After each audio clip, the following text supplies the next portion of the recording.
the bottom line is that I would rather own a small portion of a large amount. What's the saying? It's like a lot of a small portion of a large amount than a lot of nothing.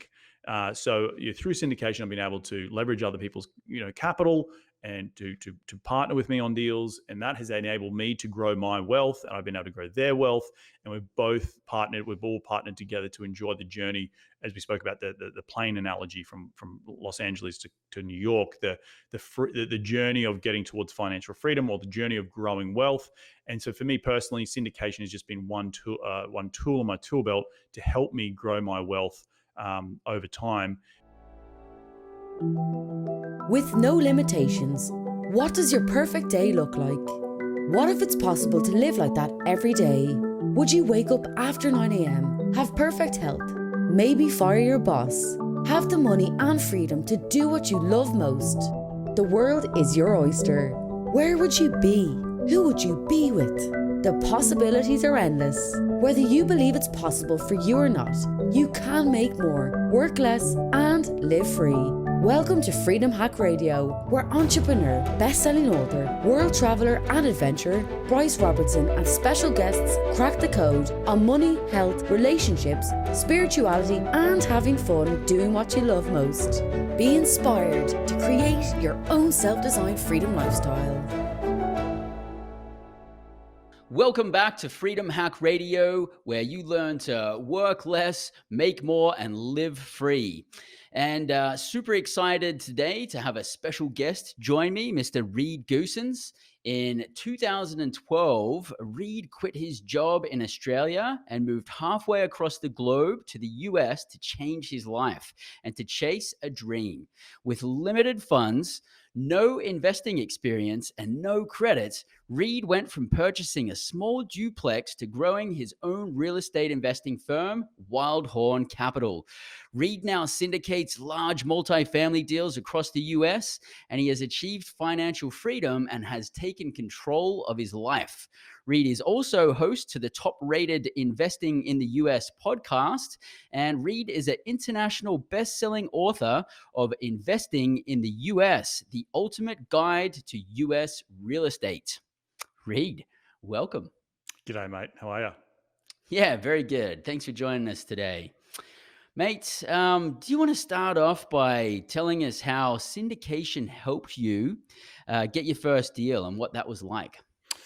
Yeah, so syndication is it's an interesting way of looking at real estate and funding real estate, or funding a business. And so I guess from the fundamental point of view, we have to look at syndication and what it really means. And for those folks out there listening to this show for the first time, or getting involved in real estate, or any type of investing, syndication is really the marriage of, one, the investor, and two, the business owner. So it's really raising money from other people, and it's a win-win scenario in both camps, because investors get to participate in deals that they may not necessarily have the time nor the energy to go out and find, and then the business owners, us the real estate investors, get to fund our business using other people's money. The analogy I always use is like a plane, right? A big Boeing 747. If we wanted to, if I, Reed Goossens, wanted to hire a Boeing 747 to get from LA to New York, it would cost me as an individual a lot to hire the entire plane. However, if I go and split that cost up with 200 other passengers, we can all enjoy the journey, which is from point A to point B. And in point A to point B in real estate really means from having no cash flow or no long-term wealth to a point where you get to that, you can make an equity multiple on your money. And then inside the plane, we have, the captain and the co-pilot, which are going to be the operators. You're going to have people in first class, which might be your GP or your key principals that are helping the deal. And then you have everyone back in coach who are enjoying the ride.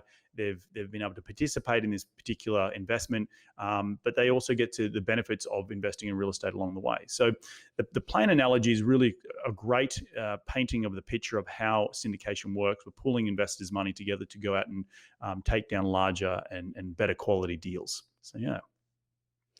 And then how did you do you want to walk us through your first deal where you syndicated the deal and brought other investors in? Yeah. So the first deal I was involved, and we maybe need to take a step back in terms of the um, how do you get credibility, right? And the whole thing, you can't just go out and start doing deals and syndicating deals like at a drop of a hat. And for me, I'd done a few deals on my own, with my own money to give me the confidence to go off and do, raise money from other people. And it really came down to a conversation I had with a very good friend of mine, Scott Reese. I give him credit all the time on these podcasts. He's a Canadian fella. And in 2013, he came down to New York City, which is where I was living. And he told me about that he closed on a 70-unit deal, and he walked me through the benefits of it. And I was like, how the hell did you close on 70 units? And he told me about how he pulled his friends and family's money together. He got seller carryback financing on the purchase, and he was able to go and take down a larger property than what he could individually do. And that was really a jaw-dropping moment in my life, and something that I needed to go and emulate, because I said to myself, well, if Scott can do it, then why can't I? And so really the crux of it all was that I said to him, well, how did you get started? And he said, well, I got a mentor. And then, and that really was able to build the credibility, help him show, navigate the different ropes in terms of the commercial real estate and how to go find deals and underwrite deals and negotiate deals. So that for me was my first turning point in going and finding a mentor. And through that mentor, I was able to ride on his coattails to build my own credibility through building my own investor network. And I was able to then co-GP on a couple of big deals at the beginning, build that credibility and confidence, and give myself permission to go out and do bigger deals. And then from there, over a period of 2 or 3 years, doing small deal or doing portions of deals with other folks, I was then be able to branch out on my own and do my own syndication. So it was a series of small steps, with the first one being getting a mentor, the second one building your investor database through my podcast, Investing in the US. Third one being using other people's, the mentors' credibility to build my own credibility, doing a few small co-syndications with that mentor, and then eventually going off and breaking out and doing my own deals by myself. So really that was the evolution over a period of 3 or 4 years of learning and going out and being successful in the syndication world. Awesome. And so like the first deal that you did, like what was it? Like what kind of deal was it? The first deal where you brought in somebody else's money to get the deal done? Well, the first deal was actually a little flip deal I did in Philadelphia, and I brought my dad's money involved from Australia, and he really helped. I think he came in 50-50 in terms of the down payment and stuff. So that was really the first taste of it. But in terms of the large multifamily syndication, it was working with my mentor. I found another gentleman who had found a really great deal, a smoking hot cracking deal, as I like to say, and I was able to introduce the two of those folks together. And then through that, I was able to also bring my own investors to the table. Now, at that stage, it was only a very small, it was only a handful of investors, and it was a cold shower in terms of the lack of my depth of my investor database. And this is back in 2014. And how I thought that I'd be able to go and approach, 50 people, and 20 of them were going to invest, and I'm going to be able to raise, a couple of $1 million. And really it came down to just only I was able to raise a couple of $100,000 because I didn't have the credibility or the, not the credibility, one, the credibility, but two, also the trust with those investors to say, well, hey, this is a live deal. I've been talking to you guys for a little bit of time now, but it also solidified the fact that I maybe wasn't talking enough to my investors or giving them enough content to teach them about what I was actually doing. So some of them, when I pitched this deal to I think I pitched it like 50 people. Out of those 50 people, a lot of people said no, because and you really get a sense of how strong your investor database is when you have a live deal in front of you. And again, me going into this, first deal, thinking a little bit of naivete, everyone's going to say yes because I started this podcast. But in reality, when my podcast was only been going for a couple of months, people really didn't know what I was doing or how I was doing. So my communication of what I was doing and how I was doing it to help them invest in better deals needed to be fine-tuned, right? I needed to hone my skills better. So it was a great example of going out there, testing the waters, testing the depth of your investor database, and taking lessons from that. Because I think out of the 50 people I approached, only 3 people ended up investing, which is it's a law of the 3% rule. But in saying that, it will also help me say, okay, well, I need to double down on the podcast. I need to double down on my communication with investors. I need to double down on what is the issues that I'm missing here? What are the questions? Why don't people feel comfortable investing with me, alongside me? And really going and trying to double down on making sure those holes are filled in my investment business. So yeah. So in your first deal when you did it, you didn't have the credibility. You hadn't like built yourself as like a thought leader or a key person of influence. So you kind of like reached out. This is the first deal you did with your dad. You reached out probably like family and friends because Yep. they're the people that you didn't necessarily have to have credibility in real estate with. They knew you and for your integrity, and they knew that, hey, like, I want to do this deal with Reed. Was that That's pretty much the exactly thought correct. Yeah. process there? Yeah. So friends and family are definitely going to be the folks who are going to invest in you first and foremost when you do start venturing down this world of raising money to do more real estate deals, whether it be flipping or buying mobile home parks or, buying multifamily. And so to your point, I was like, yeah, I've already had an established credibility with my friends and family because they've known me for many, many years. And that's a real, the thought leadership and the podcasting and the books and all that sort of stuff and the webinars, that just helps other folks out in the atmosphere in the world get to know me better in order to bring down that, that period of time to get to know one another from say 10 years to 2 years or a year or 6 months. And so that's where you start with your friends and family, and they know you, they trust you because you've been friends and family with them for decades. So they've been able to build that trust and transparency. But also they're taking a bet on you as well, right? They're making sure that they're saying, hey, I can see you're wanting to be professional about it. You're trying to go out and make this thing happen. And I back you first and foremost. And so the big and most important thing is when you do get started in real estate syndication or raising capital from other people, is that the deal kind of comes secondary. It's actually the you as a sponsor, you as a person who they want to invest in. And if they trust and like you, then they're going to invest in you. And the deal is kind of sits in the back seat. It's still important, but they want to make sure that they know who they're investing with. And that's why the trust and credibility with friends and family is so important to get you out of the gates and off the starting block, so to speak, in terms of doing your first deal. Yeah, yeah. And so like to take it back a couple of steps, when you're the reason that we are syndicating is because Reed's out there. He's wants to get these deals done, but he doesn't have the capital to get all of these deals done. And so he wants to bring in other investors who have got money, who don't have the experience or the get-go that Reed has to go out there and find deals and put them together and manage them. And that's like a good teamwork together. You guys team up, right? Right. So you went from doing your deal with your dad, and then you moved on to doing much larger deals. Like first deal was like single family. Like what was the purchase price on that one? Like 120 grand, and we put in now another $200,000, and then sold it for I think 400. It was a 2-story. We added a 3rd story. It was a row house in Philadelphia that didn't go the best, but it was a good lesson learned in flipping houses. So yeah. Sure. Yeah. I mean, we always learn a lot from our first deals. And, but then you took like a massive, gigantic leap, right? You went from a single family home and then what was your next deal? What did that look like? Well, that was a 250 unit for syndication deal. And there was definitely a delta between a time period, I should say, between doing that flip and doing that big first 250 unit deal. And again, I was only a small portion of that big 250 unit deal. It took a lot of different people.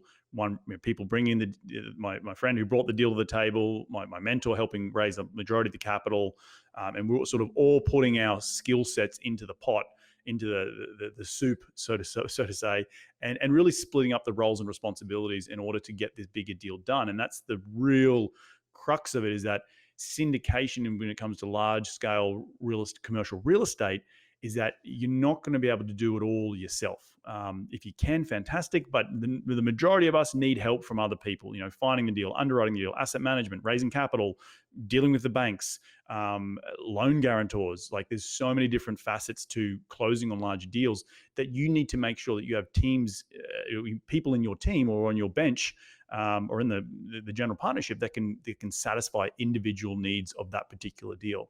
So yeah, it was a gigantic leap. But again, I used it with some sort of training wheels because I had the mentor to help me guide the way, and we figured it out together. So again, going back to the soup analogy, we all were able to put our skills into a big pot and able to go and get the deal done, and get it across the line. I totally agree. Investing is a team sport. I've syndicated deals. I got my deals together by putting a team together. There's no way I would have been able to have done it myself or had the momentum or growth that I've had in my businesses by doing it myself. So how, like you said, it was 250 units, that deal. Like, what was roughly the purchase price on that one? That was, I think it was a little bit over in the $14 million range. So it was like a seven cap. Like this is back in 2014, early 2015. So it was in Houston, Texas, and there was blood on the street, definitely. But looking back on that deal, it was like, wow, seven cap. That's for a 2000 built multifamily deal. So it was, I can't, Mm. do the math on that, 14 million divided by 250, whatever that works out to be. So, and I think the guys still own it today. And when I say the guys, I'm talking about Joe and Frank at Ashcroft Capital. So it's, I think they still own it. So it's been one of those deals that I'm sure is done very, very well for investors, done very, very well for Joe and Frank, who are the lead syndicators on that deal. And it's just a cracking, smoking hot deal. And that's the other thing is, like, when you do have a great deal, it's trying to convince other people that you've got a great deal and you're not just selling snake oil. And so that's the whole point of making sure that your pitch is right. You've done enough grooming of your investor database to know what to expect when you do present them a deal. And all those things were the lessons that I learned from when I did the first deal, that I maybe needed some help, or I had maybe some holes in my business that I needed to plug because I didn't go and raise a ton of money on the first deal because of those elements that maybe I needed to work on a little bit more. Yeah, sure. And I mean, that's a pretty impressive jump that you've done there from the first deal to the second deal. And, you specialize as a multifamily apartment owner operator, and you put deals together. I use syndication on the mobile home park side of things. Like, what other things can we use syndication for? Like, does it just have to be real estate, or Yeah, what very, else? very good question to tee that one up. Like when I pitch syndication to people, like it's really, think of Facebook or Google or the Zuckerbergs of the world. They weren't just sitting on a pile of cash when they came up with the idea of Facebook, for example.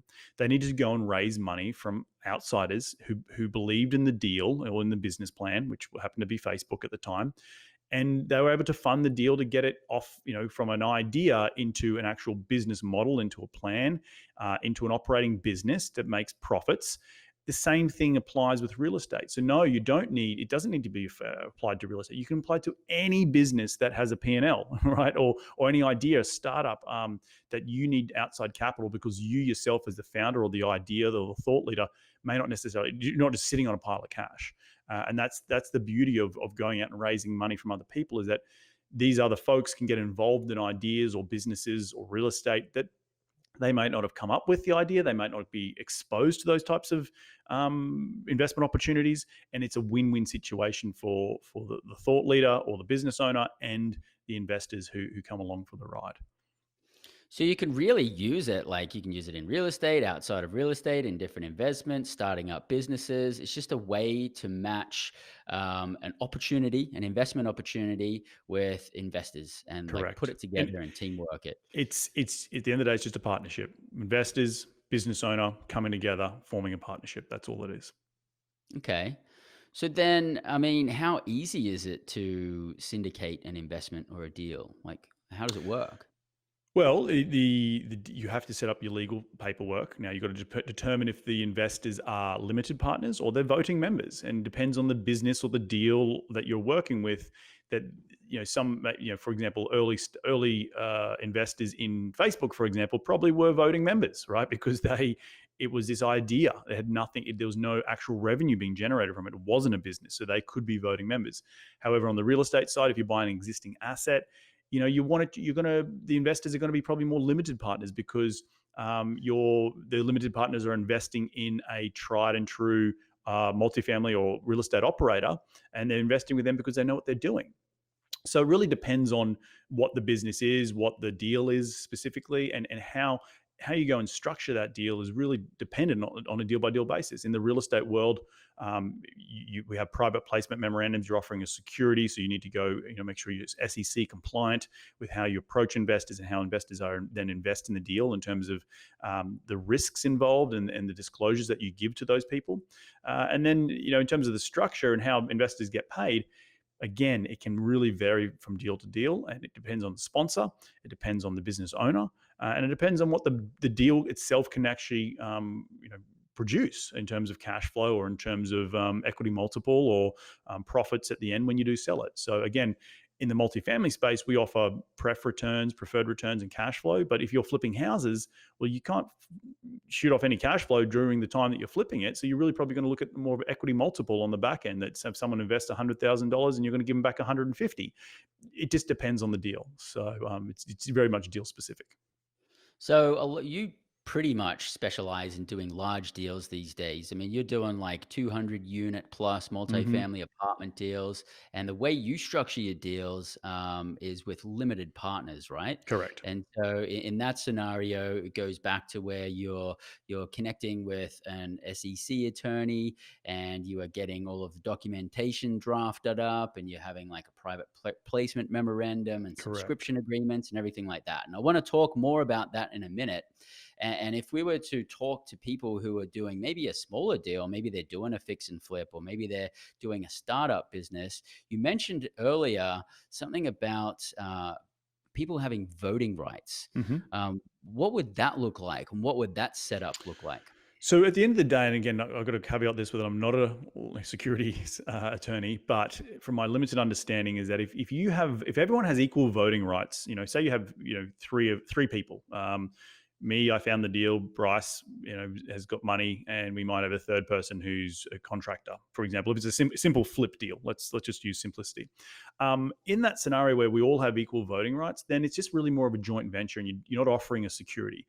It's when you take away the voting right of an investor, where they don't have an actual say at the table, or a limited say at the table. That is when you're selling a security, and that's when it flicks over into the SEC, Security Exchange Commission, where they want to make sure you're not hoodwinking anyone, and because you make all the decisions, and so you're just taking people's money, and they have no say in what happens to their money or what happens in the deal. So that's the private placement memorandum, where you're offering a security into an investment. But on the other side, it's more of just a simple JV, and on smaller deals, JVs are cheaper to draft from a legal point of view. They are simple in terms of the structure legally, so you can it's a lot more fluid, and it's probably more suited to smaller deals because you don't have a bigger budget to go and spend $10,000 drafting a PPM, a private placement memorandum. So it really depends on what your deal looks like. And if you are on the smaller end, maybe you should talk to your attorney about more of a joint venture. If you have say only a small handful of partners, then a joint venture might be more appropriate for that particular deal. Okay, sure. So a joint venture is probably not going to cost you too much to put together. Like, how much would you estimate roughly it would Oh, cost to put it good together? question. It's you're looking at an operating agreement being drafted by an attorney who knows a little bit about real estate and a little bit about joint ventures. Anywhere from $2,000 to $3,000, depending on the deal. It shouldn't cost you any more than that. If you have a good operating agreement with all the say 3 or 4 parties involved in the specific deal, because it's a simple flip. Excuse me. They would then sign that operating agreement. They would sign all the caveats, all the different conflict resolutions, how profits are going to be split, the roles and responsibilities, and that's really what the operating agreement would state. And they would then go ahead and sign on the dotted line, and they would be assigned a percentage ownership in that particular entity, and thus that's a JV. So yeah. Awesome. Okay. So a couple of grand or less. And then once they've got that in place, if they're to sort of cut and paste that type of deal structure again and go back to the same attorney, there's probably an opportunity to get a bit of discount on that, Sure. to structure the next one too. So that's probably one of the more cost effective ways. Now, I mean, if you're putting together like a 14 million or 20 or $40 million multifamily apartment deal, what are the kinds of costs to put together one of those deals on the syndication side of things Sure, and get all the sure. legal documents? It's probably going to cost you in and around $20,000 to $25,000 for the legal documentation to be drafted. You're probably going and raising money from between 50 to 200 investors, depending on how big they write their checks. So you're going to have the PPM, you're going to have the subscription agreement, you're going to have the organizational chart, vetted by obviously your attorney, but also the bank in which you're borrowing the money from, and understanding where the limited partners sit in that organizational structure.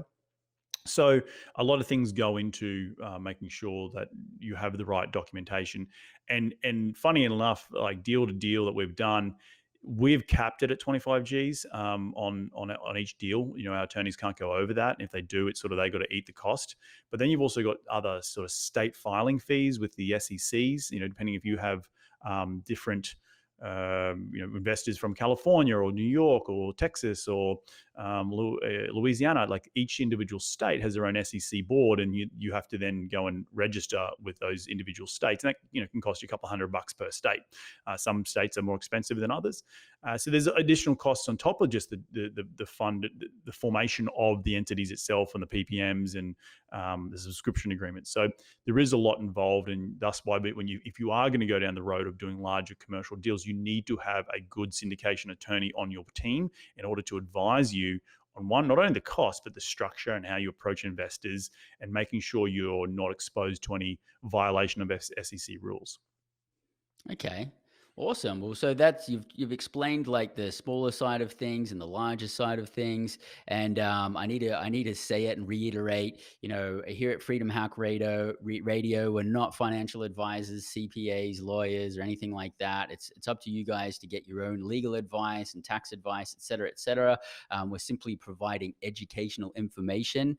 But wouldn't you agree, Reed? You get the deal, you put the deal together, and then you go to your syndication attorney and they tell you what to do, right? Exactly. Yep. And that's Yeah. the importance of having the right team members on your team. And a syndication attorney is just one team member, probably about 5 or 6 different team members that you need on your team in order to successfully close on a large commercial real estate deal. hmm Excellent. So there's a lot of support that we can get there. We don't have to know everything from A to Z about it. Our syndication attorney can really help us out with that, and our CPA, Exactly. et cetera, et cetera. So if someone is an investor and they've got, I don't know, maybe they've got 25, 30, $50,000 in the bank and they're looking to invest, what would getting involved in one of these types of investments look like, and what would they need to bring to the table? Yeah. So first and foremost, you need to determine whether you're accredited or unaccredited investor. An accredited investor simply means it's a law, or it's a rule. It's not a law. It's a guidance that the SEC has put out to say that an individual is of certain net worth, and thus they can qualify as what's called an accredited investor. The SEC, I think, as of today, which we're in 2020, it's still $200,000 for an individual. So if you earn $200,000 or more, or you and your partner, your wife or your life partner earn $300,000 or more, you're qualified as what's called an accredited investor. Or you can qualify if you don't have income, or you can qualify through net worth, excluding the primary residence that you live in. And if you're worth over $1 million, then you're classed as an accredited investor. If you don't hit any of those milestones, then you are called an unaccredited investor or a sophisticated investor. You can still invest in certain deals, but it's only deals that are for 506B for Bravo. So where they can allow up to 35 non-accredited investors, but you have to know the sponsor. You have to have a pre-established relationship with that sponsor. So from a high level point of view, you want to determine if you are accredited or unaccredited. And if you are the unaccredited, accredited means you can really go and invest with whoever you want, because the SEC looks at you as like, well, you're of financial standing that if something was to go wrong, you could support yourself, your investments. It wouldn't impact your day-to-day life because you have a net worth or you have really good income. The unaccredited stuff you have to be a bit more careful with, because and the reason that they do the unaccredited is because the SEC doesn't want people going out just going and trying to scamming people out of money to invest in deals, and particularly those people who earn less than a certain amount. If the investment was to go bad, those folks would be maybe not in as good a financial situation as the accredited folks. And they could maybe not withstand a bad deal going south, or a deal going south, I should say, and losing potentially investments. So that is why, as an individual, you need to, one, know if you're accredited or unaccredited. Two, you need to understand real estate syndication. I really harp on this. If you are thinking about getting involved in it, there's a lot of stuff you need to understand as an LP investor, because who are good sponsors? What does a PPM look like? What is a PPM? How do I read a PPM? How do I read projections and financial statements? All these things matter when you're an investor into a syndication, because you need to make the right decisions for your money. You can believe in what the sponsor is telling you, but you also need to vet it yourself and make sure that you're comfortable with it before making an investment decision and signing on the dotted line. So really understanding the syndication world, really understanding if you're accredited or unaccredited, and then finding what deals that you fit into, whether you are accredited or unaccredited. That would really determine what path you can go down. So yeah. Okay. And so let's say an investor knows whether they're accredited, and if they don't know, they can easily go to their CPA or accountant, and their accountant can help them figure that out. And then that'll let them know, well, they can get involved in the deals where you need to be accredited, or maybe they can get involved in deals where you could be sophisticated as well. And so they've got some money. Like, how much money would people typically need to have, at least in the real estate world, in what you do, to get involved in a deal?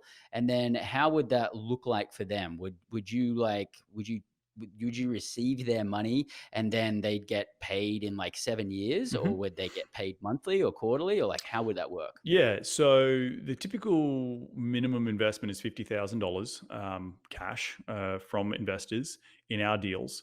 We offer preferred returns, which can range between 6 to 8%, depending on the deal. And that preferred return means that you're just sitting in the capital stack above the general partnership. So, if for example, the first 6% of cash flow that comes out of a deal, then that goes straight to the investor. They get paid first. And that's what's called a preferred return. Then typically our deals are 5 to 7 year holds, and we look to anywhere where we've got IRRs in between the 12 to 16% range. And we're either trying to 1.5 to 2 times your money in a 5 to 7 year type of time frame. So that's roughly the metrics we look for in our deals when we go hunting for deals, but it's also what we offer investors when they come invest with us. And investors get paid with a preferred return. They get paid out quarterly. But again, it depends on the deal, and that's just the beauty of real estate syndication is that you might have deals that may not pay any preferred return for the first couple of years because it needs to be rehabbed, or it needs to get some more value added to it in order to get the cash flow up.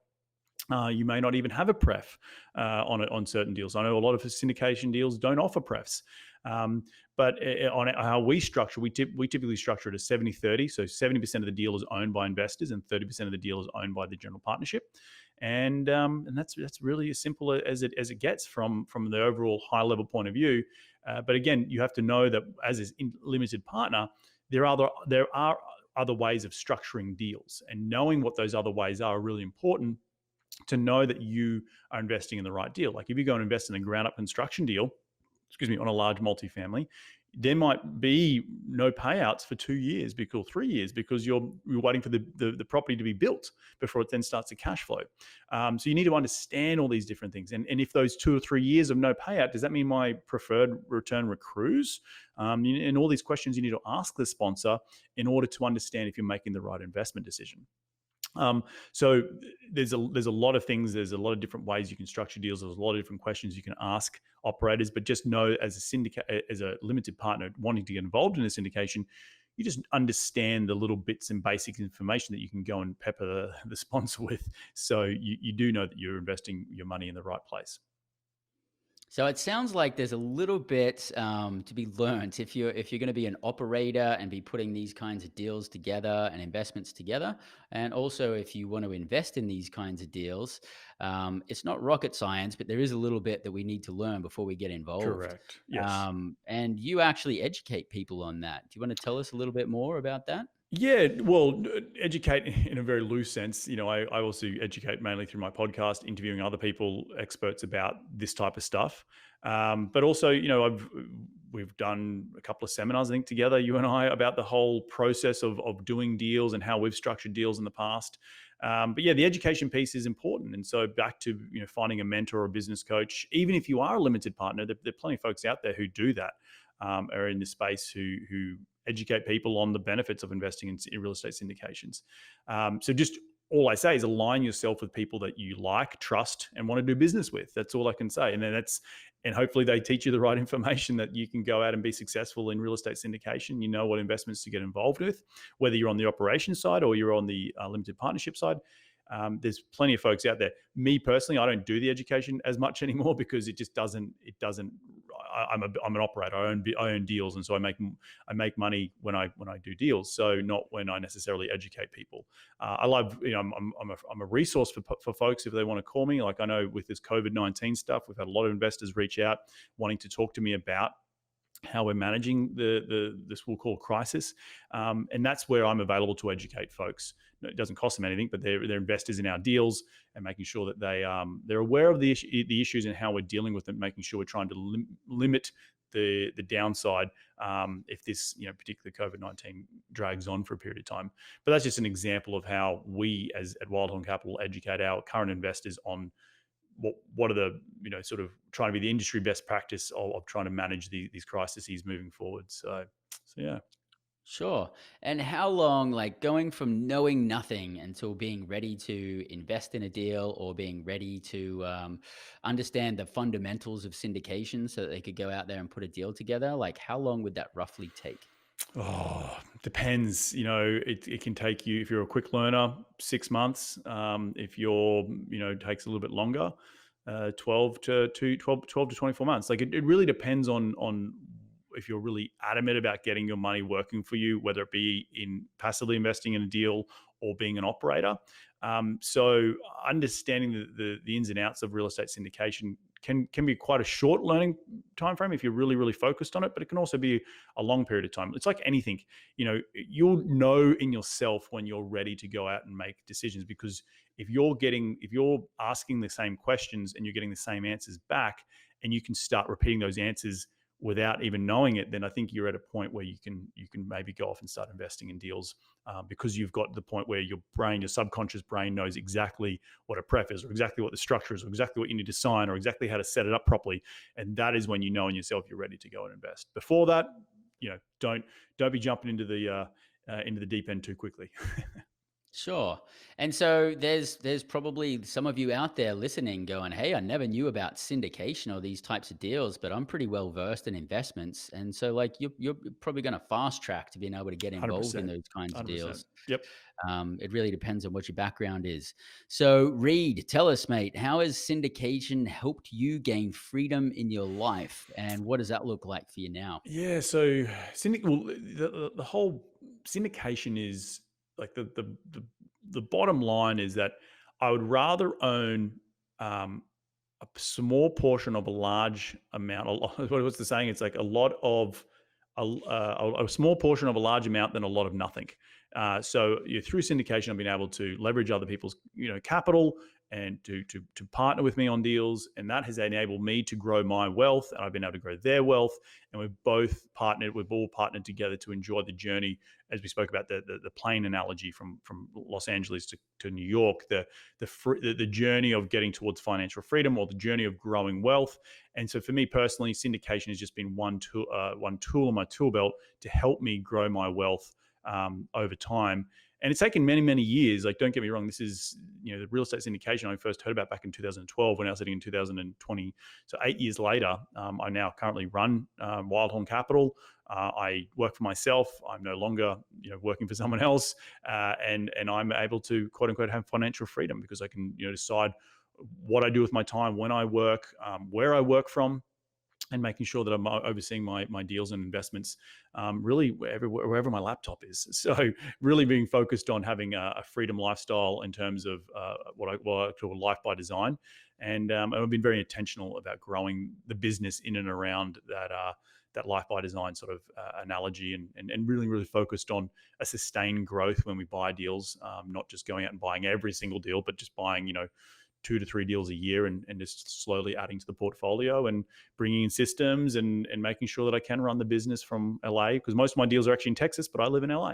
I travel a lot as well. So it's enabled me to do so much with my life, take control of my time, and not have to exchange my time for money, which is a W-2 job. So yeah. So it's obviously like created massive abundance for you on the wealth side of things, and that's given you freedom. So what has that translated into for you over the last 12 months? What's some of the highlights of some Yeah. cool stuff you've been able to do because of the lifestyle that you've created? Well, I think you got to also look at, for me personally, and this is more being a vulnerable side of me, is that for many, many years, I was working for someone else. My background's in structural engineering. I've moved to the United States as a structural engineer, transitioned into working for a developer whilst doing deals on the side. And, real estate syndication was really my side hustle for a long period of time. Doing podcasts was my side hustle. So for a long, long period of time, the North Star was financial freedom, or at least working for myself, being my own boss, because when you run a real estate investment company, you're never actually passive. It needs constant. It's like a big machine. You need to constantly be servicing it all the time. But so for a long period of time, the North Star was to leave a day job, was to make enough money from my side hustle to then quit and go and do my side hustle as a full-time employment job. Now it's, when you've worked so hard, I worked so hard in the last 7 to 8 years, 80, 90, 100-hour weeks, working a full-time job, then coming home and working on the weekends. The North Star changes obviously a very bit, and you get more time back in your week. And so what do you do with that time has been a real, not necessarily struggle, but a challenge for me now as I've transitioned into being the CEO of my company and making sure that I'm running the assets correctly, but also now focusing on where does the ship want to sail to? What's my new North Star for the business and for my life and for my health and for my wealth and all that sort of stuff? And that's really where I've had to change my thinking around, where before it was just reacting all the time because you're working so much, to now having the freedom and the time freedom to think about where I really want to go in the next 5, 10, 15, 20 years. Where does this company want to go? Where do I want to go personally? So just recently in the last 12 months, I've done a lot of travel. I went to the Rugby World Cup in Japan because I'm a huge rugby nut. I finally was able to go on my honeymoon at the beginning of 2019 to the Philippines. I've also went back to Australia a bunch of times to check on my family because I'm from Australia. And for me, travel is really the crux of it all. I do what I do to have time freedom to go traveling and experience new cultures. I love experiencing new cultures. I love seeing how other people live. It broadens the mind. It takes the blinkers off. And it helps me be a better person and a better leader and a better CEO and a better entrepreneur. So all those things. I also love surfing. I was supposed to be going on a surfing trip to Bali this year, but I think with COVID-19, I will not be going.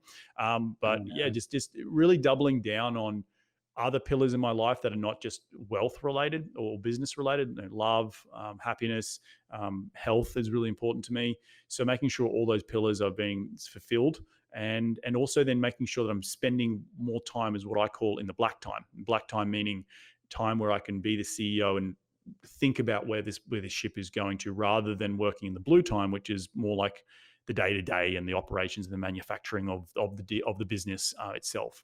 So trying to not divorce myself, but trying to create separation, bring in systems, bring employees, and really have a portfolio of deals that I'm really proud of, and my investors are really proud of. So that's really where what I've been able to achieve in both my mindset and the way in which we're steering the ship towards the near future and the long term future.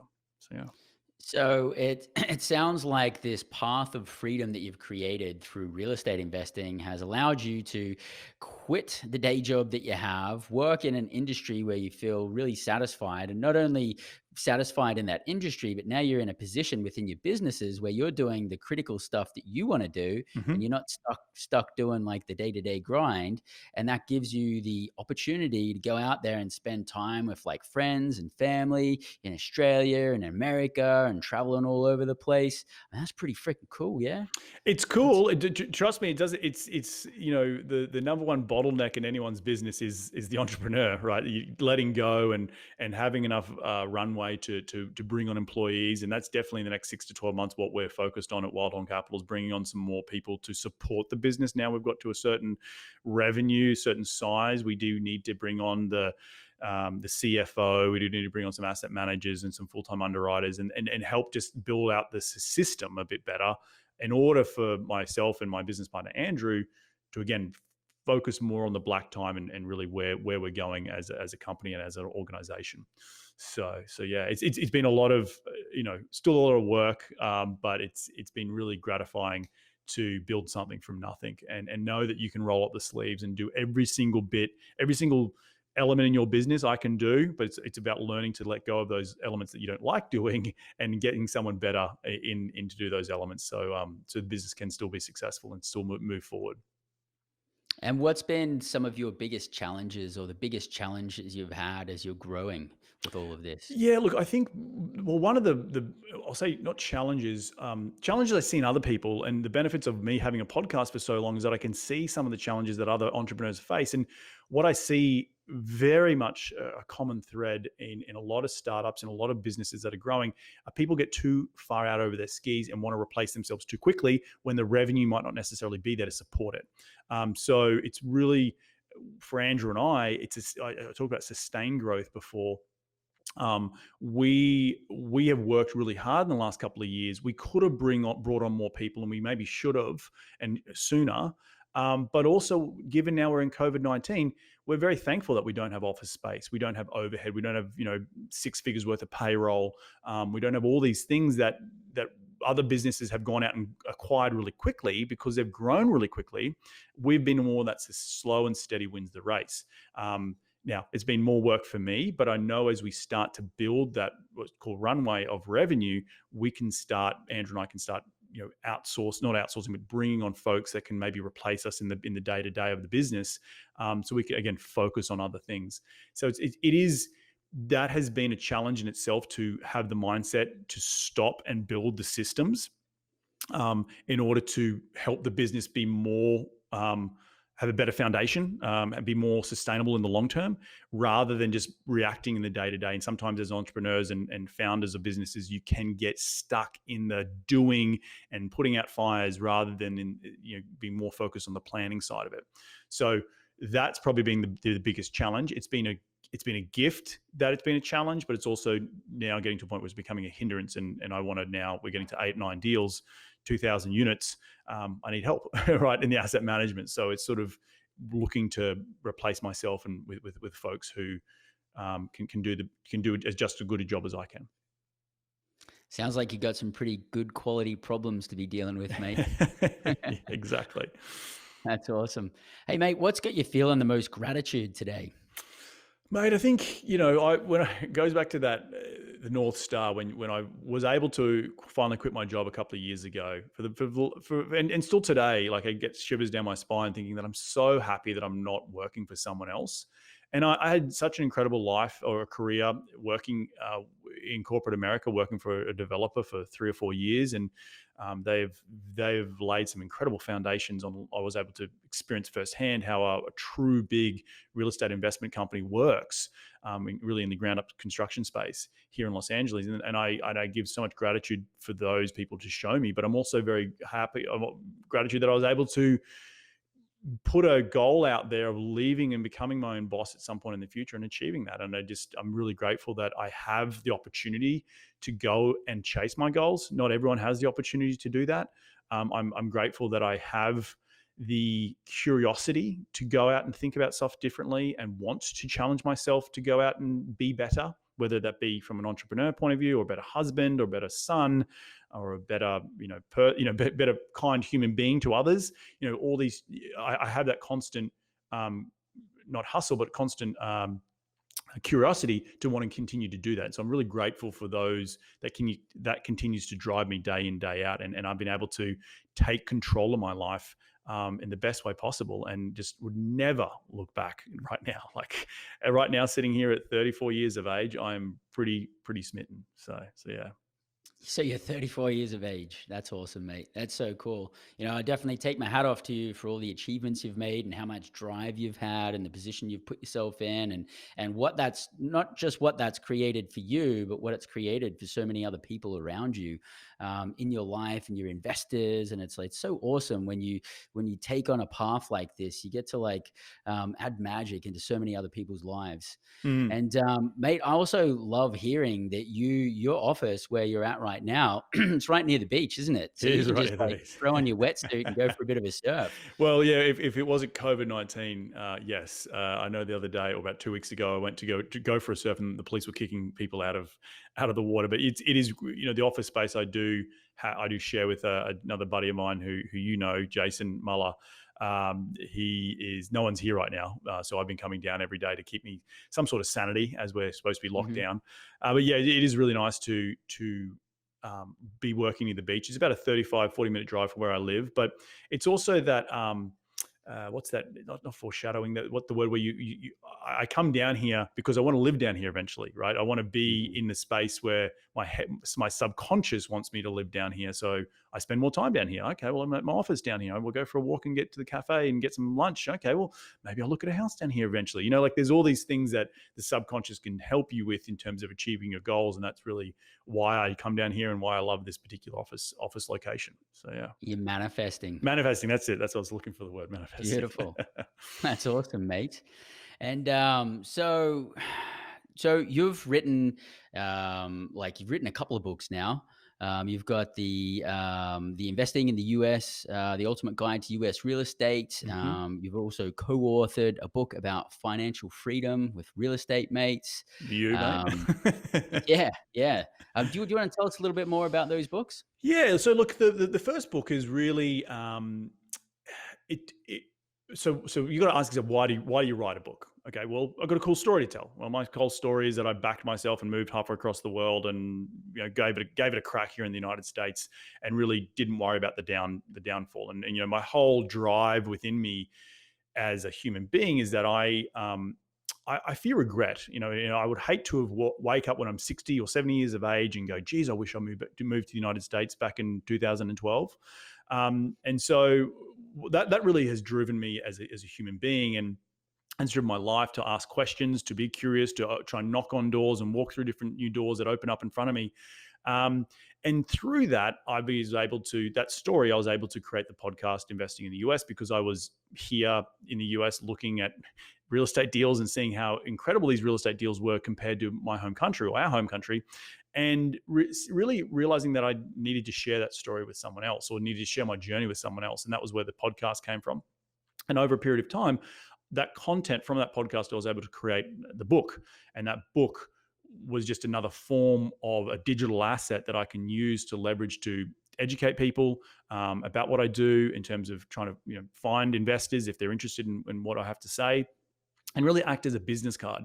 So that was what the first book was about. The second book, obviously, you're very much involved with, and it was the culmination of us 8 Aussies coming together, because we all had a common value that we were from Australia, and we've made the pilgrimage across the ditch, as we like to say, and we've created financial freedom through a form of real estate here in the United States. And it was just really sharing that story with other folks, and hopefully those stories that we share through the different books inspires people. And that's all we really want to do. You don't make a lot of money out of selling books. You do it to inspire other people. You do it to make change in people's lives. You do it to educate. And so yeah, the books came out of ideas, knowing that I needed more digital assets in my business to help spread the word of what I'm trying to do. And hopefully people can enjoy a good read along the way, because they enjoyed the story that I have to say, or we had to say, particularly in the second book. So yeah. And what would be the core message of each book to Well, readers? I guess the core message on both books, if you look truly at it, is to back yourself. To back your decisions that you make. Like the first book is around about me making that decision when I was in 2011 to quit my day job in Australia, my well-paid civil engineering job, and to move halfway across the world, because I had an itch that I wanted to live in the United States. And all I wanted to do was just be an expat for a couple of years in New York City. And all of a sudden, 10 years later, I am living this dream, talking about a podcast. And the beauty of doing this is that you learn to back yourself. And the thing is, if you can't back yourself, then who the hell can you back? And it, coupled with that sort of the fear of regret, really has enabled me to push me forward. And I know myself that, and I know a lot of people probably listening to this podcast, hate uncertainty. I'm the opposite. I thrive on uncertainty. I thrive on not knowing what the future holds. Because I picked up the book Rich Dad Poor Dad over 10 years ago. I had no idea that 10 years later, at the age of 34, that I'd be sitting here talking about 2,000 units and financial freedom and all that sort of stuff. I knew that I wanted to be my own boss when I picked up the book, but I didn't know how that was going to happen. And so the adage that Tony Robbins, or the saying that Tony Robbins says, is that you can overestimate what you can achieve in a year, but you can underestimate what you can achieve in a decade. And that's so important to who I am and how I'm driven. And even moving forward into the next chapter of my life, or the next 10 years, is that let go of the sort of, I need to be here by the time I'm 42, and just maybe have some targets out there, but really enjoying life today, because you only do live one life. And I know I'm in the prime of my life, and through some personal loss, I've been able to realize that life is precious and life is special. And so we do all of this stuff to grind and to build businesses and to create financial freedom, but we do it because we want to spend more time with our loved ones. We want to spend more time doing our hobbies. And real estate investing is just a vehicle that we use to get there. So both books are really, the message is one about backing yourself, but also about understanding the true value of time and the true value of what makes people tick as human beings. And we just happen to have used the vehicle of real estate to achieve that time freedom. So yeah. Thanks, mate. Thanks for sharing. And for all of you listening or watching, we're actually going to have links at the bottom of the YouTube channel where you can access these books. And just so people can sort of like understand sort of where you came from to where you're at, like you started basically with like no knowledge of real estate. You weren't like essentially an entrepreneur or like a business guy, and you were even like traveling in Europe and like working as a deckhand and like cleaning boats and just having sort of like some fun in life as young people do, and as we do as Australians traveling the world. And then fast forward, I mean, for what, like less than 10 years later, you've got like how many years later? Yeah, well, 2009 was when I picked up the book Rich Dad Poor Dad. Yeah. So 11 years later, 11 years later, 1,900 units. It's 1,900 units. And just so like listeners can understand what that means, like what's the value of like 1,900 units? over a roughly? quarter billion. Over a quarter billion. So It's like, okay. that's even nuts to say out loud. Like, and it's sort of, I say it with a little bit of sheepishness because I don't necessarily, like, it's proud. I'm proud of it, whatever. But it's also something I never aspired to go out and achieve. Like, and that's the other thing, is that when you do back yourself and you are curious and you do scratch that itch, that the human brain and the power of willpower and drive, I've smashed all my goals and tenfold compared to what I maybe started off with when I first picked up the book Rich Dad Poor Dad. So the adage again of the decade, not worrying about what the next decades holds, just enjoy the time today is super important, because I did not plan any of this. So yeah. That's awesome, mate. Hats off to you. And you said you smashed your goals. Like, how do you value goal setting? Well, like goal setting to me is, so goals are weird. And I try to think of them more as targets now, because, it goes back to the adage of, and the whole thing that, I'll just come out and say, my mother passed away a couple of years back, and I was at a stage in my life where I wasn't kind of where I am today. And I kind of regret not being with her at her side. I was with her when she passed, but spending more time with her, and I was still working full time and juggling all the things. And so that really has propelled me to understand that goals are really are tied to a time, where a target is out in the future. And someone said to me one time, they said, when you're 80 years of age talking to your grandkids, does it really matter if you have 3,000 units in 2019 or 3,000 units in 2025? And the answer is it doesn't, as long as you're enjoying the journey along the way. And that's really something I've come as a human being in the last 3 to 4 years since my mum has passed, to realize goals versus priorities versus targets. And it's super important to make sure you have them all in their right categories, and how you approach them, that when you have a goal and you have a timeline set to it, it can add stress, it can add anxiety. And maybe, for example, financial freedom, it's a classic example. People go out on this journey to try and achieve financial freedom. They think they're going to do it in 12 or 24 months. Some people can, they're freaks. Most of us can't. And so when you go out and tie a goal to a timeline, and you don't achieve that goal in that timeline, your likelihood of quitting that is a lot higher than if you had more of it as a target. Now, there's also the other piece, the other side of the coin is the push, right? The push of the where you want to get to financial freedom, the hating of the day job, or changing the current financial status of where you're at. That still is a massive driving factor. But changing the way in which you approach goals, I approach goal setting, and changing more to targets and priorities has really framed how I'm going to go and build my business over the next 10 to 12 years. Yeah. So you're over the last 10 years, I'm assuming your priorities have changed, huh? Because it was probably all like financial in the Mm-hmm. beginning. And now you're like talking about a lot of other things like family and like quality time with people and travel and surfing and Yeah, because at the end of the day, that's what I enjoy, and that's in the very basic, fundamental things. But again, it goes back to the point of, and I've been guilty of it in the past, where I've taken a priority like the business and put it above my relationships with my wife, my family, my health, and knowing that and through my podcast, I've interviewed so many people, and you see so many people who are successful in business, and it's one pillar of their life, and they define themselves by that success, but they have really bad other pillars, meaning their kids freaking hate them. They're on their third divorce. Their health is up the creek. And when that, if and when that business fails, well, the only way to go is down. So having other pillars in your life that you are more defined by, not just the business or not just the success you achieve from your business, is really changing the way you have a mindset about these other pillars, and the way in which you carve up your time and what's important to you. So yes, it has changed over the last 5, 6 years, but it's also come with personal loss. It's come with sacrifice. It's come with a lot of other strings attached to it. That is my journey, and it's people look at themselves as they listen to this show and think about all the things that they've done in their life and their journey that they're on, and they need to also understand, well, what's important to them. And once you define that, you can really then go out and start to live your life on your terms. So yeah. so on all of this, and I mean, we've talked about a lot today. For listeners out there, what would be the biggest advice you could give someone who's on their path to freedom in all of these areas of their life? Like, what's the one biggest takeaway that you could share with them? Hmm. The one biggest takeaway I think is, and it's a little corny, but it's, you know, and the old saying is like, what would you do? What would you go back and change? I think giving yourself permission, like so many people have this, and I meet so many people who are like, oh, I wish I got involved in real estate 20 years ago, or I wish I've done this. And it's like, screw that type of mindset. You're at the stage in your life, and if you're now coming to the point where you're listening to this podcast, or you're wanting to explore financial freedom or real estate syndications or investing in real estate or passive income or whatever it might be, and you're kicking yourself because you didn't realize this sooner, well, stop kicking yourself. It's your journey.